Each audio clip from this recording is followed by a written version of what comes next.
আমাদের অনেকের ধারণা যে আমি বিশাল স্বর্ণের মালিক হব, তারপরে আমি যাকাত আদায় করব।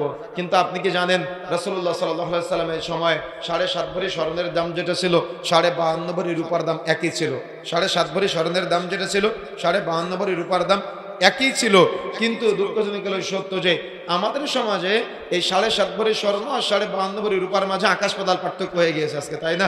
এজন্য উলামায়ে কেরাম বলেছেন যদি কেউ স্বর্ণের হিসেবে যাকাত আদায় করে সে গুনাহগার হবে না, যেহেতু ইসলামের স্বর্ণের হিসাবটাও এসেছে। তবে গরিবের হক বিবেচনায় উত্তম হলো রূপার হিসেবে যাকাত আদায় করা।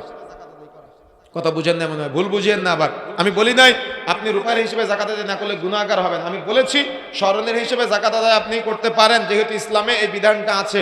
তবে উত্তম হলো গরিবের হক বিবেচনায় রূপার হিসেবে যাকাত আদায় করা। 52.5 ভরি রূপার দাম কত আসে এখন? একটু দাম বেশি, 1 লক্ষ টাকার একটু বেশি হচ্ছে সম্ভবত।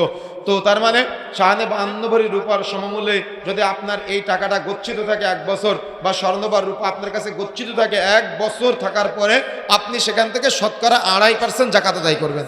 তার মানে 1 লক্ষ টাকায় মাত্র 2.5 টাকা আপনি যাকাত বের করে দিবেন। ফায়দা কি হবে?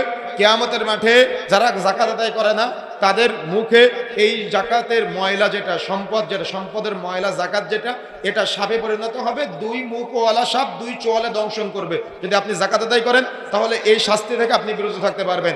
দ্বিতীয়ত, যাকাত আদায় করলে আপনার এই টাকাটার পবিত্র হয়ে যায়। সম্পদের যে ময়লা আছে এই ময়লাটা আপনি বের করে ফেললেন। আল্লাহ আপনাকে 1 লাখ টাকা দিয়েছে, এখান থেকে আপনি 2.5 টাকা মাত্র যাকাত দিতে পারবেন না? কথা কি বুঝতে পেরেছেন? এত টাকা আল্লাহ আপনাকে দিয়েছে, আপনি এখান থেকে মাত্র 2.5 টাকা যাকাত দিতে পারবেন না? এই জন্য প্রিয় বন্ধুরা আমার, গরিবের হক বিবেচনায় আপনারা সর্বদা চেষ্টা করবেন রূপার হিসেবে যাকাতটা বের করে ফেলার জন্য।